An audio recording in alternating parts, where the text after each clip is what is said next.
Gravando.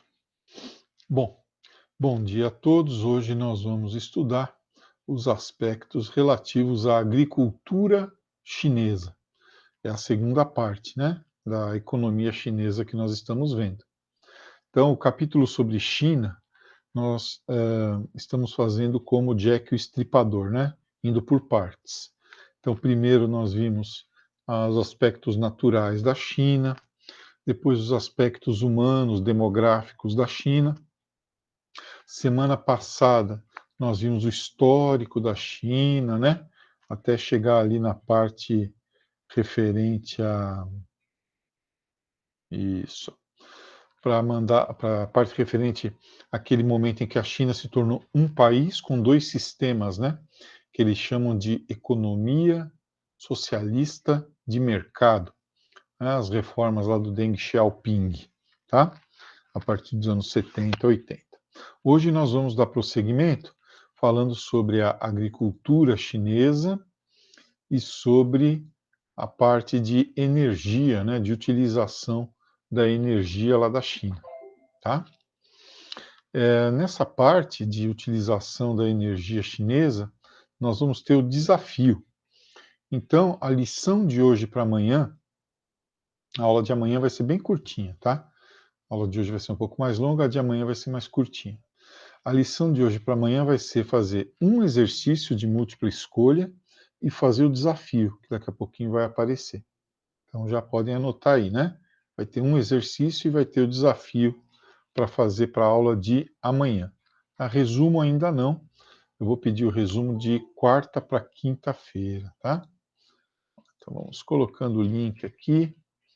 Bem, começando então nosso encontro de hoje, né? Ó, a parte relativa à China. Hoje nós vamos estudar da página 274 da apostila até a página 277, tá bom?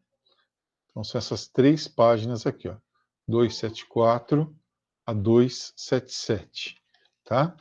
Esse vai ser o resumo que vocês vão fazer de quarta para quinta. Então não precisa fazer agora, tá? É de quarta para quinta que vai esse resumo aí, tá bom?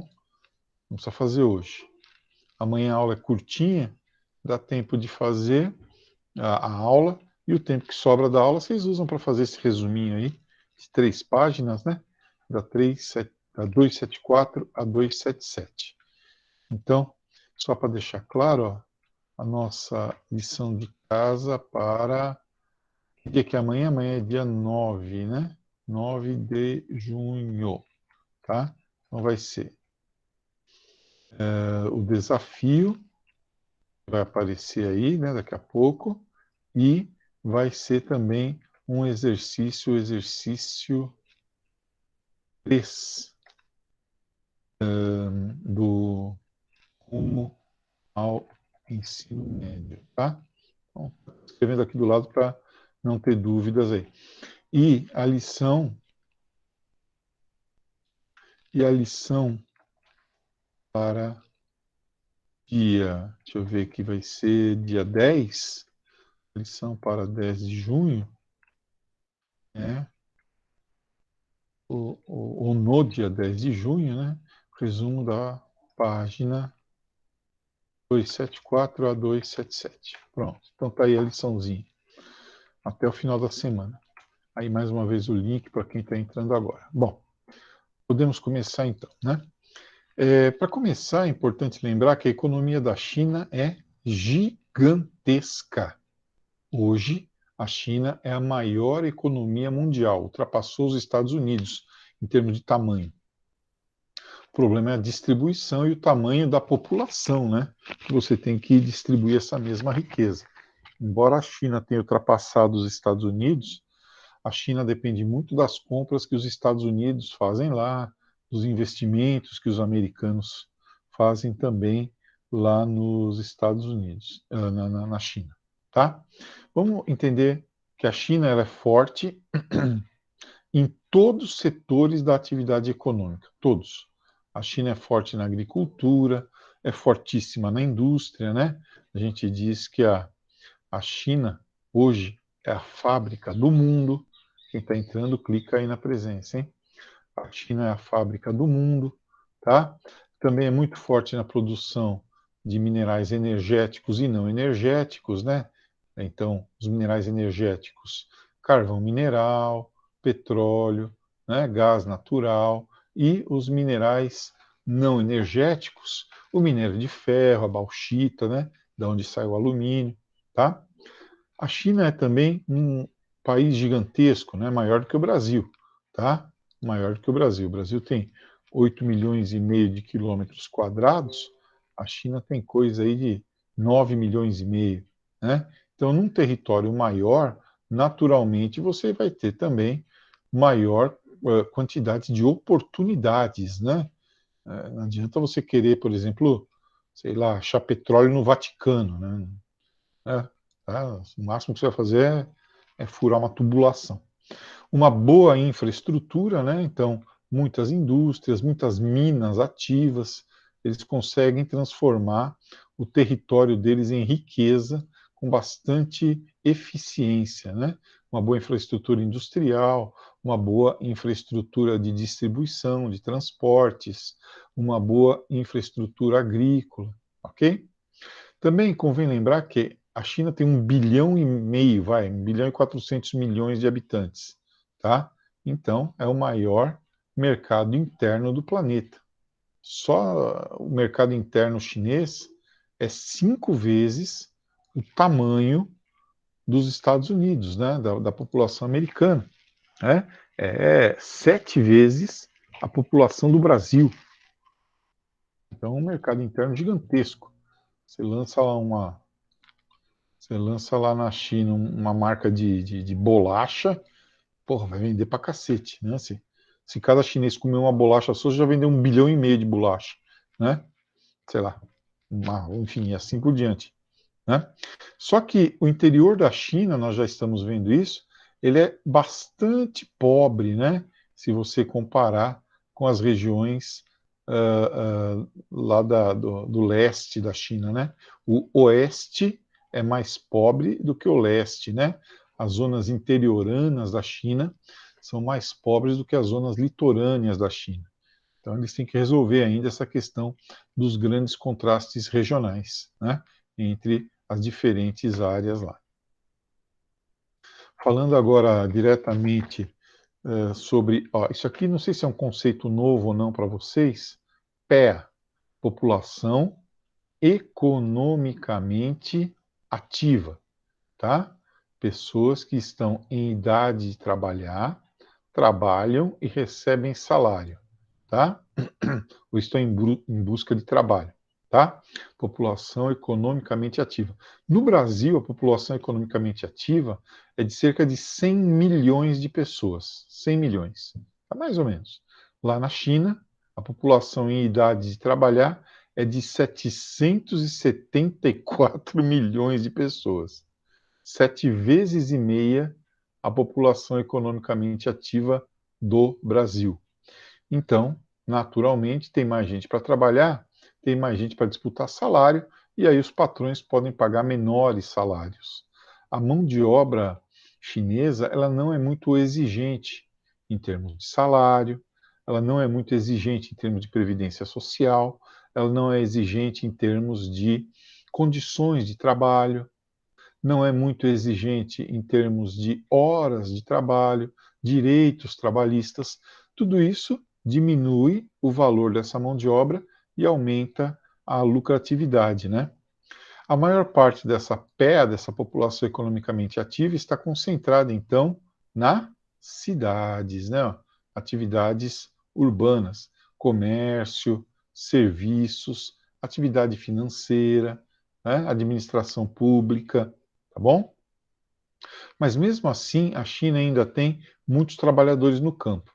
Isso é resultado de um processo de modernização da agricultura que ocorre lentamente lá na China, até para que dê tempo para que as cidades possam se equipar para receber essa população que sai do campo, né? Porque quando você moderniza o campo, você passa a dispensar a mão de obra e essa mão de obra sai do campo, vai para as cidades, né? E lá na cidade ela tem que encontrar hospital, escola, casa, enfim, toda a infraestrutura para poder viver. Então é um trabalho longo, árduo, difícil e tem que ser feito devagar, senão você provoca problemas sociais, tensões sociais, né, muito sérias na cidade. Então, a China está fazendo a sua modernização do campo, só que é uma modernização incompleta, né, e lenta, tá? Vale lembrar que, no máximo, ó, em países desenvolvidos, no máximo, 5% da população está no campo. Só 5%. No caso da China, eles chegam a 40 e tantos por cento da população economicamente ativa no campo. Tá? Então, embora o campo ainda absorva bastante gente, né, lá na China, essa população tem diminuído. Ó. O setor primário, na composição do produto interno bruto chinês, tem diminuído. Vejam só o que é produto interno bruto. É tudo aquilo que o país produz em um ano. Tudo. Tá? Enfim, tudo. Tudo que vocês imaginarem aí que o país produziu em um ano compõe o PIB. Né? E o setor primário, vocês lembram disso, já foi ensinado lá no ensino fundamental, né? Setor primário, secundário e terciário. Setor primário, agricultura, mineração, caça, coleta, silvicultura. Setor secundário é o setor ligado à indústria e o setor terciário é o setor ligado aos serviços. O setor primário na China tem perdido importância, tá? Por quê? Porque a industrialização é muito acelerada, porque a China está se destacando também em outros ramos da produção, como o setor bancário, por exemplo, né? Setor de tecnologia. Então, o setor primário vai perdendo importância, mas ainda, claro, né, é a base da economia. Vamos ver aqui, ó. Composição, então, da PEA chinesa em 2015. Composição da população economicamente ativa da China no ano de 2015. Então, vamos lá. No setor primário, ó, no setor primário, que é esse que nós estamos analisando hoje, 28% da população. Lembra que eu falei que precisaria ser um número próximo a 5, né? 5% aqui, tá? Isso corresponde, no caso da China, 28% da população economicamente ativa, a 219 milhões de habitantes.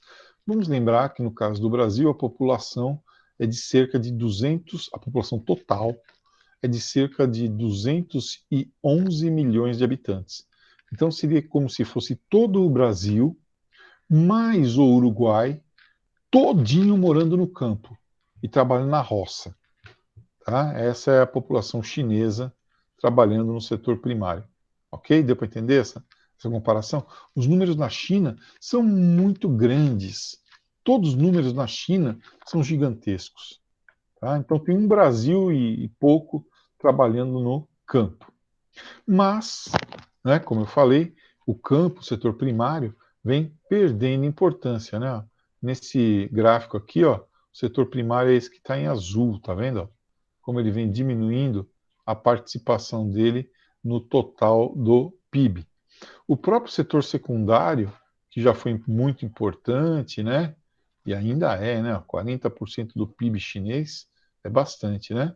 O próprio setor secundário vem perdendo participação, enquanto que o setor terciário, setor de tecnologia, serviços, etc., já aumentou bastante aqui. Isso é típico, então, de país que está em desenvolvimento, né?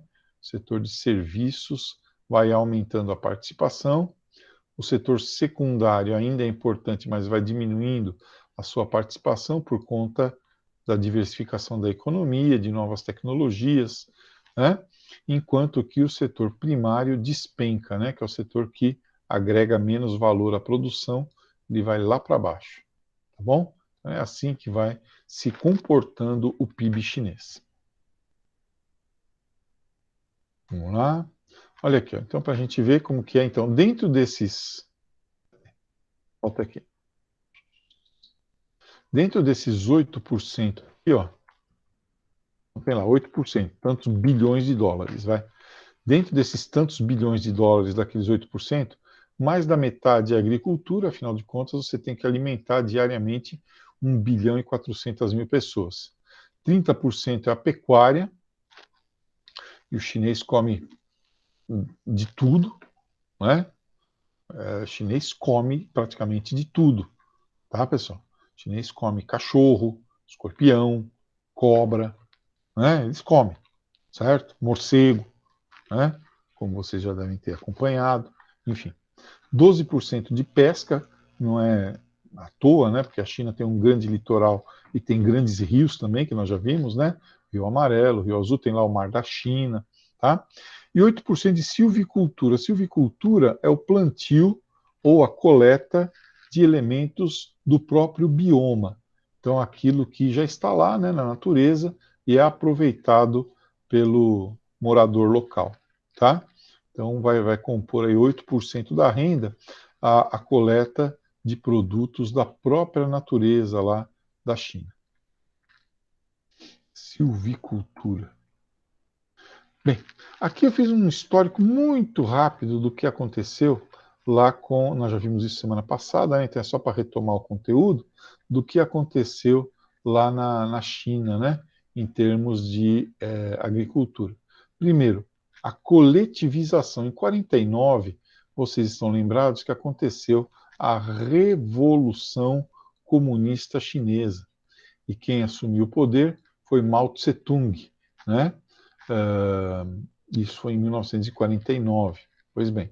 E aí ele ficou lá, seguindo lá o modelo soviético, até que rompeu-se, né, o casamento entre União Soviética e China em 58, tá? Formaram-se as comunas populares, aquele sistema de agricultura em que o agricultor, né, ele tem que dar uma parte do que ele produz para o governo, tá? E também nessas comunas, né, as pessoas dividem o que sobra, o que é dado para o governo, o que fica lá na comuna é dividido entre os habitantes. E aí nas comunas também nós temos o artesanato, enfim, né, a comunidade meio que autossuficiente. Nos anos 70, já após a morte de Mao Tse-tung, quando a China começou seu processo de aproximação com o capitalismo, Deng Xiaoping, o reformador lá da China, né, ele saiu com a política das quatro grandes modernizações. Nessa campanha das quatro grandes modernizações, um dos setores era a agricultura. Então tinha que modernizar a agricultura para se tornar mais produtiva, né, para que não houvesse fome mais lá, não houvesse mais fome lá na China. Então, a modernização da agricultura fez com que aumentasse muito a quantidade de fertilizantes químicos, agrotóxicos, a mecanização da agricultura, tá? Tudo isso deu um salto aí nesse processo. Finalmente, já com a chegada do capitalismo mesmo na China, né, no início do século XXI, né, os agricultores puderam se organizar, puderam ter pequenas propriedades, né? A propriedade privada no campo voltou, então é o fim da coletivização, e os agricultores puderam parar de dar parte da sua produção para o governo. O governo não quis mais, né, a produção dos agricultores, e eles puderam então vender aquilo que era excedente, né, da produção deles. Tá? Então esse é um breve resumo do que aconteceu lá na agricultura chinesa durante o século XX. Essa Professor, modernização. Oi. essa aula tem aquele. Tem que preencher aquela chamada lá? Se o quê? Essa aula tem que preencher aquela chamada? Tem, eu já coloquei o link. Ah, Vou tá. colocar. Aqui ah, Tá no chat aqui, tá? Vou colocar de novo, ó. Tá bom? Abre o chat aí que você pega o tá bom. link. Obrigado. Bom, de nada. Olha aqui, ó. Então, embora incompleta, né, aquela modernização que nós falamos ali, das quatro grandes modernizações e tal, ela conseguiu aumentar a irrigação em áreas e transformar essas áreas em áreas aproveitáveis, né, através da recuperação do solo com a adoção de fertilizantes químicos, fertilização química, e também com a irrigação. Áreas daqueles desertos que nós já estudamos, que tem no interior da China, né? O deserto de Xinjiang ou de Taklamakan e o deserto da Mongólia. E essas áreas começaram a produzir bastante, viu? Ó, começaram a produzir algodão e trigo em áreas onde antes não se produzia nada. Então passou a ter maior disponibilidade desses dois produtos aqui, né? Principalmente o trigo, né, que é importante para a alimentação dos chineses, e o algodão para a indústria têxtil nas áreas que antes eram desertos, né? Dessa forma, o espaço chinês foi sendo bem aproveitado, né? Olha aqui, ó. Olha o aumento da área irrigada. Eu fiz uma tabelinha bem tosca aqui, né? Então, para começar, lembrando que nossa aula começa às 7h20, né, pessoal? Às 7h47. Só para lembrar que, então, aqui, ó, no ano 2000, 53 milhões de hectares. Em 2015, 15 anos depois, 66 milhões de hectares de área irrigada. Isso aqui é quase o tamanho do Brasil, tá?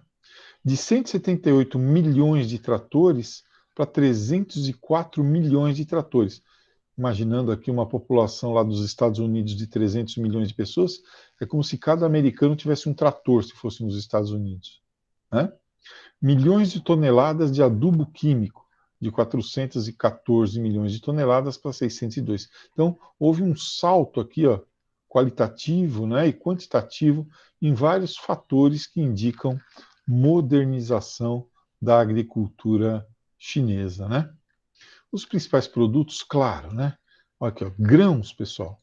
Grão, trigo, arroz, que é a base da alimentação deles, né? O arroz, tá? Trigo, milho, que vira ração, né? Soja, e eles ainda compram soja do Brasil. A cana-de-açúcar, né? Que é um produto que é importante, aliás, a cana-de-açúcar praticamente natural lá da China, né? É um bambu que os chineses conseguiram domesticar e transformar para produzir cana-de-açúcar, né? O açúcar de cana.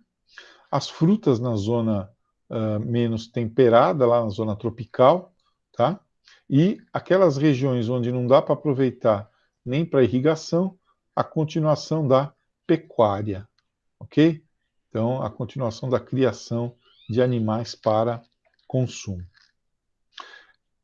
Em termos de áreas, né? Ó, vamos lembrar que na planície da Manchúria, aquela planície que fica lá a nordeste da China, né? Tem esse solo aqui, lembra? Ele é basicamente calcário e sílica. Ele é transportado pelo vento, se deposita e proporciona grande fertilidade para a região. É o solo de Loess. Além disso, o clima temperado dessas duas áreas, temperado oceânico, né, mais ameno, proporciona então a produção de soja, trigo e milho. Um ano eles plantam soja, outro ano eles plantam trigo, outro ano eles plantam milho. Porque cada um desses produtos, ele tira da terra um certo nutriente e depois ele coloca outro nutriente. Aí aquele que foi retirado, você coloca o trigo, ele repõe aquele nutriente que a soja tirou e acrescenta outro nutriente, né? E assim você consegue manter o solo sempre fértil. É a rotação trienal que evita o esgotamento do solo, né? Outras áreas de produção, olha aqui, ó, nas áreas mais quentes, lembra? A região lá da grande planície chinesa, ou China propriamente dita, né? O sudeste da China, né? Com clima tropical monsônico. Então, o verão quente e chuvoso e o inverno frio e seco. Então, aqui, ó, as condições são para a produção de arroz em pequenos terrenos, né? A chamada risicultura de jardinagem. O milho para virar ração para o gado, para o porco, para a galinha, a cana-de-açúcar, que vira tanto açúcar quanto álcool, as frutas, o chá, que os chineses adoram, né? Eles tomam muito chá, muito, inclusive como remédio, Muitos cultivos de amoreira, porque a amoreira é o prato preferido do bicho da seda, né? Então, para poder fabricar seda, eu preciso do casulo do bicho da seda, e aí eu planto as amoreiras para que o bicho possa se alimentar. E o tabaco, né? O chinês também adora fumar. O chinês fuma muito, muito. Não tem jeito. Ele fuma mesmo, né? Então, a produção de tabaco lá, muito grande. Impressionante como o chinês fuma. Não sei por que o chinês fuma tanto. Bem, então aqui estão essas áreas que a gente acabou de descrever para vocês, né? Vamos tentar fazer aquela famosa divisão que a gente faz aqui, ó. Né? A gente sempre divide a China em 4 grandes partes, né? Então aqui na planície chinesa tropical monsônico, né? Onde tem arroz, aonde tem as frutas, o chá, o tabaco. Aqui a planície da Manchúria, onde tem os grãos, o trigo, né? Milho, tá? E aqui as áreas irrigadas, ó, o deserto de Taklamakan aqui em cima, trigo e soja e pecuária. E aqui, né, o deserto, o Planalto do Tibete, aqui o deserto da Mongólia, entre os dois, também com irrigação, tá? Então, as áreas aí, quase todo o espaço chinês, né, sendo aproveitado para a agricultura. Nas regiões montanhosas, né, nas regiões em declive, eles fazem esse aproveitamento aqui, ó, que é o terraceamento, né?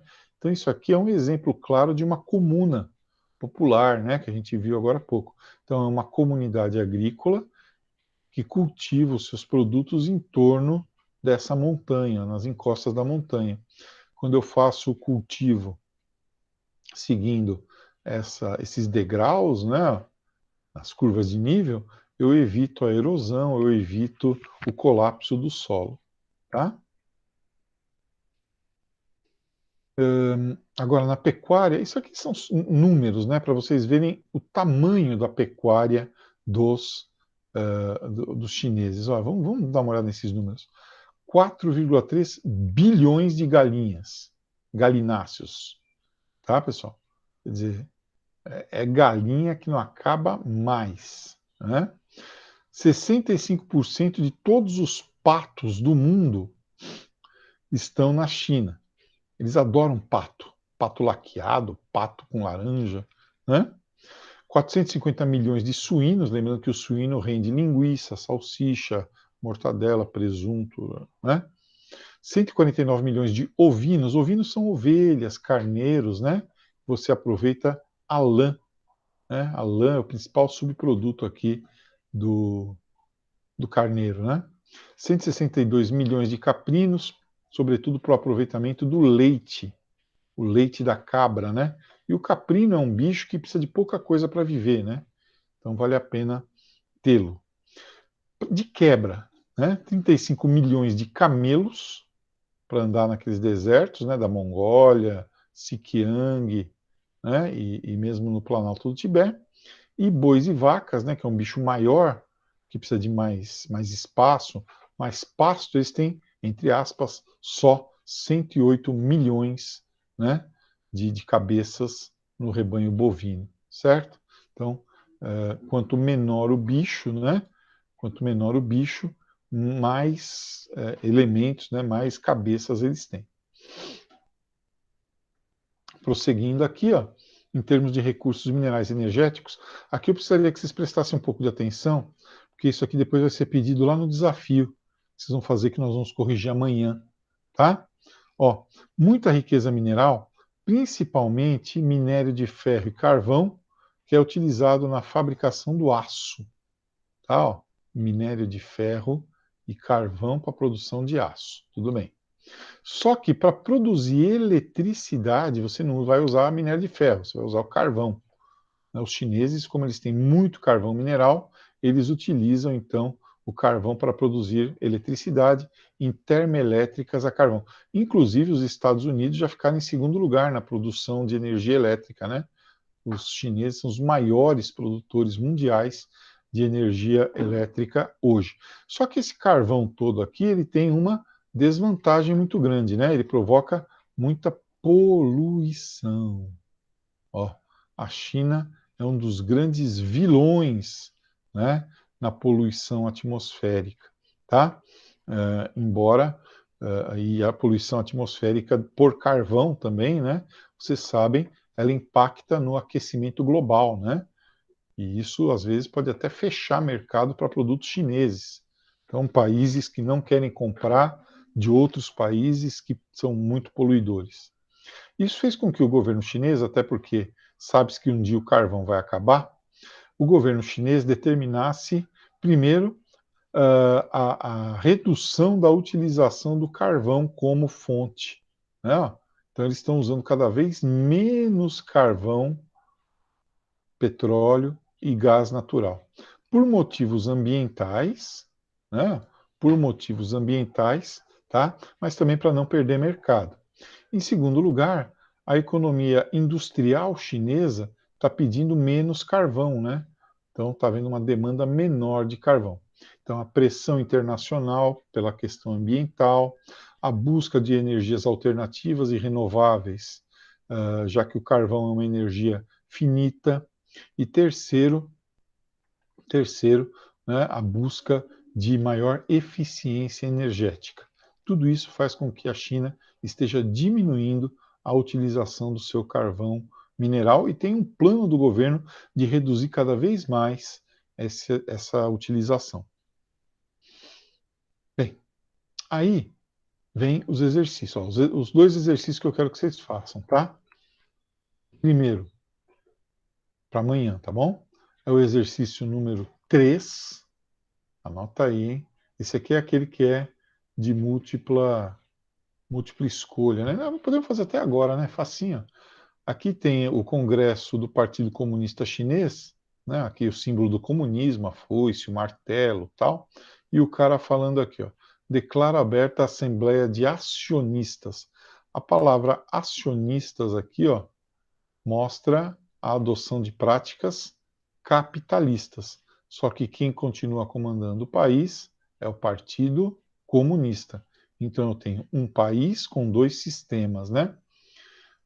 Dessa maneira, com base nessa charge, em seus conhecimentos sobre a política econômica da China, é correto afirmar que ela representa, a correta é a A, né? A adoção pelo governo chinês do socialismo de mercado, a manutenção do sistema político centralizador nas mãos do Partido Comunista Chinês, tá? Mas, no plano econômico, características do capitalismo. Então, alternativa A na questão número 3. Agora, essa próxima aqui, eu vou realmente pedir para amanhã, para vocês fazerem com calma, com tranquilidade, para a gente poder discutir durante a aula. Ó, é o desafio, tá? Então, para amanhã, por favor, na nossa aula, às 11h50, façam esse desafio. O carvão nem é tão desafiador assim. O carvão é vital para a China, nós acabamos de ver, né? Trata-se de sua principal fonte de energia, fazendo com que o país responda por cerca de metade do consumo mundial. Junto com o aço, emprega 12 milhões de pessoas, a economia carbonífera, né?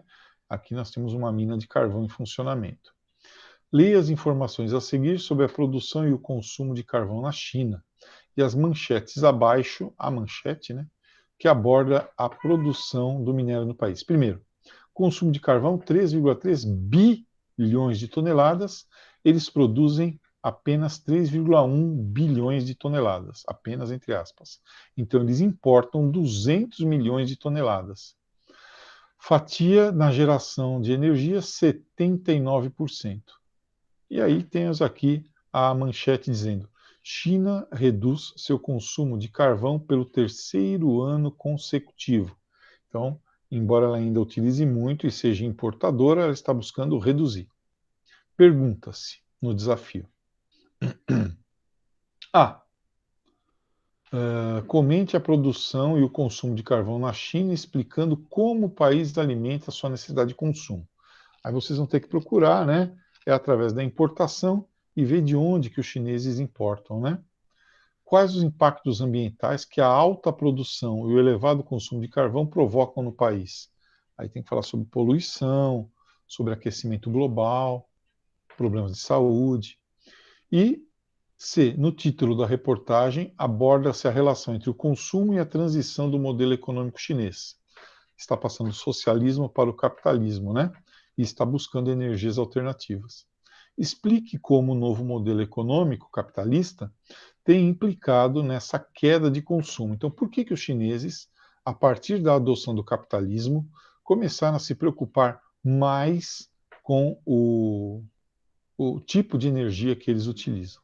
Então, para amanhã, eu peço que vocês respondam essas 3 questões aí, tá? É isso. Bem, essa é a nossa aulinha de hoje, e para amanhã vocês já têm essa lição de casa. Tudo bem? Alguma dúvida, pessoal? Alguém não preencheu o link aqui, não clicou no link? Entenderam o que é para fazer para amanhã? Fazer o desafio. Nosso encontro amanhã é às 11h50, tá bom? Tudo bem? Oi. Diga, Igor. Não preencheu, Igor? Ó, vou colocar aqui o linkzinho, tá? Tô mandando já para você o link. Pronto, tá aí o link. Mais alguém, pessoal, não preencheu? Ó? Isso. Então tá. Até amanhã às 11h50 a gente se encontra de novo, tá bom? Namastê, tchauzinho. Tchau, professor. Tchau, professor. Tchau. Tchau, Tchau, professor.